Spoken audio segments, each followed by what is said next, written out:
ഞാൻ BJP വക്താവ് കൂടി ഉണ്ട് നമുക്കപ്പോൾ അദ്ദേഹത്തിലേക്ക് പോകാം. ശ്രീ രാഹുൽ ഈശ്വർ, മതാടിസ്ഥാനത്തിൽ സംവരണം വന്നാൽ അത് യഥാർത്ഥ സംവരണം ഉദ്ദേശിക്കുന്ന ലക്ഷ്യങ്ങളിലേക്ക് കാര്യങ്ങൾ കൊണ്ടെത്തിക്കുമെന്നാണോ കരുതേണ്ടത്? അതോ ഈ സച്ചാർ കമ്മീഷൻ പോലുള്ള കമ്മീഷനുകൾ മുസ്ലിങ്ങളുടെ പിന്നാക്കാവസ്ഥയും അവർക്ക് അർഹിക്കുന്ന ഒരു പ്രാതിനിധ്യം പല കേന്ദ്രങ്ങളിൽ പ്രത്യേകിച്ച് ജോലികളിൽ ഒക്കെ കിട്ടിയിട്ടില്ല എന്ന് ചൂണ്ടിക്കാണിക്കുകയും ചെയ്യുന്നുണ്ട്. അപ്പോൾ ആ ഒരു മാറ്റത്തിന് വേണ്ടിയുള്ള ഒരു ശ്രമമായി ഇതിനെ പരിഗണിക്കാമോ, അതോ ഇത് നമ്മുടെ നിലവിലെ സംവരണ വ്യവസ്ഥകളെ കൂടുതൽ അത് കോംപ്ലിക്കേറ്റ് ചെയ്യും എന്നാണോ കരുതേണ്ടത്? രണ്ട് കാര്യങ്ങൾ. ഒന്ന്, സംവരണം എന്നും ഇന്ത്യയിൽ ഒരു സാമുദായിക ഐക്യതന്ത്രമാണ്, സ്ട്രാറ്റജിയാണ്. സംവരണം ഇന്ത്യയിൽ വരുന്നത് പൂന പാക്ടിന്റെ ഭാഗമായിട്ടാണ്. അതായത് പൂന പാക്ടിൽ റാംസെ മക്ഡൊണാൾഡ് ദളിത് വിഭാഗങ്ങൾ വേറെയായി വോട്ട് ചെയ്യണം എന്ന് പറയുകയും അപ്പോൾ മഹാത്മാഗാന്ധി ഞാൻ മരിച്ചാലും ഹിന്ദുക്കളെ വിഭജിക്കാൻ അനുവദിക്കില്ല, ഹിന്ദു ഐക്യത്തിന് വേണ്ടി എന്റെ ശവശരീരത്തിന് മേളിലൂടെ മാത്രമേ കമ്മ്യൂണൽ അവാർഡ് നടപ്പാക്കാൻ സമ്മതിക്കൂ എന്ന് പറഞ്ഞ് ബ്രാഹ്മണരെയും ദളിതരെയും ഒരുമിപ്പിക്കാൻ പൂനെയിലെ ഏർവാദ ജയിലിൽ മഹാത്മാഗാന്ധിയാണ് റിസർവേഷൻ എന്ന ആശയം ഇന്ന് കാണുന്ന രീതിയിൽ ആദ്യമായി മുമ്പോട്ട് വെക്കുന്നത്. അതിനുശേഷം കലാകാലങ്ങളിൽ സമുദായങ്ങളെ ഒന്നിപ്പിക്കാൻ, OBC-കൾക്ക് കൂടുതൽ പ്രാതിനിധ്യം കൊടുക്കാൻ ഒക്കെ റിസർവേഷൻ ഉപയോഗിച്ചു വന്നിരുന്നു എന്ന കാര്യത്തിലും തർക്കമില്ല.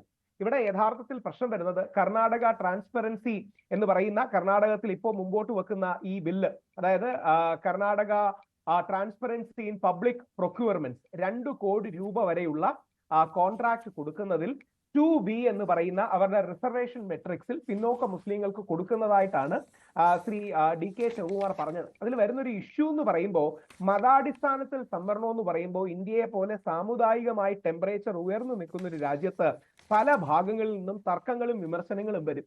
പിന്നോക്ക മുസ്ലിം സമൂഹത്തിന് വേണ്ടി മാറ്റിവെക്കുന്നു എന്നല്ല അദ്ദേഹം അന്ന് പ്രസ്താവനയായിട്ട് വന്നത്. ഇന്ന് അദ്ദേഹം അത് മാറ്റി പറഞ്ഞിട്ടുണ്ട്.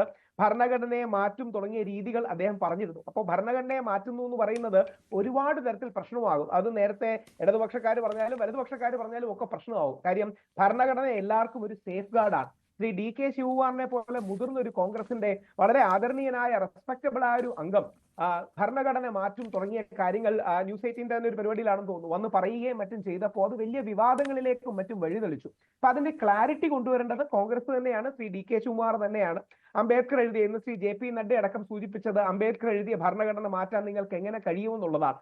അതിൽ മതാടിസ്ഥാനത്തിലുള്ള സംവരണം ആദ്യകാലത്ത് ഇല്ലായിരുന്നു എന്നുള്ളതും സത്യമാണ്. പിന്നീട് നമ്മൾ കാലാന്തരത്തിൽ മതവും അല്ലെങ്കിൽ സമുദായം ഇതിന്റെ പിന്നോക്കാവസ്ഥയുടെ ഒരു യാർഡ് സ്റ്റിക്ക് ആണ് എന്ന് സൂചിപ്പിച്ചുകൊണ്ടാണ് ഇത്തരം കാര്യങ്ങൾ കൊണ്ടുവന്നത്. അതുകൊണ്ട് റിലീജിയസ് റിസർവേഷൻ സുപ്രീം കോടതി അടക്കമുള്ള കാര്യങ്ങൾ അനുവദിക്കുമോ എന്ന കാര്യത്തിൽ ഇപ്പോഴും തർക്കം ബാക്കി നിൽക്കുന്നു. സുപ്രീം കോടതി അടക്കം അതിനെ അംഗീകരിക്കുമോ? ഇനി ഒരു വരി കൂടെ പറഞ്ഞാൽ അതിനെ ഒരു എക്കണോമിക് ക്രൈറ്റീരിയയും സോഷ്യൽ ബാക്ക്വേർഡ്നെസ്സുമായി ചിത്രീകരിച്ചുകൊണ്ട് ഈ 2B എന്ന് പറയുന്നത്, അതിൽ 17 രൂപ 60 പൈസയാണ് ഓരോ 100 രൂപയിലും ഈ പ്രൊക്യൂർമെന്റ് വേണ്ടി മാറ്റിയൊക്കെ വെക്കുന്നത്. അപ്പൊ അതിൽ SC ഉണ്ട്, ST ഉണ്ട്. അതേപോലെ മുസ്ലിങ്ങളെ 2A 2B അതായത് 2B മെട്രിക്സിൽ കൊണ്ടുവരാൻ കഴിയുമോ? നിയമപരമായി തന്നെ വലിയൊരു ചലഞ്ചാണ്. പക്ഷേ മതാടിസ്ഥാനത്തിൽ റിസർവേഷൻ എന്നുള്ളത് പെട്ടെന്ന് ഇന്ത്യയിൽ ദഹിക്കാത്തൊരാശയമാണ്. അത്തരം കാര്യങ്ങളെ അങ്ങനെ ആർട്ടിക്കുലേറ്റ് ചെയ്യുന്നതിൽ നിന്നെങ്കിലും ശ്രീ DK ശിവകുമാർ പിൻവലിയണമെന്നായിരുന്നു എന്റെ കാഴ്ചപ്പാട്.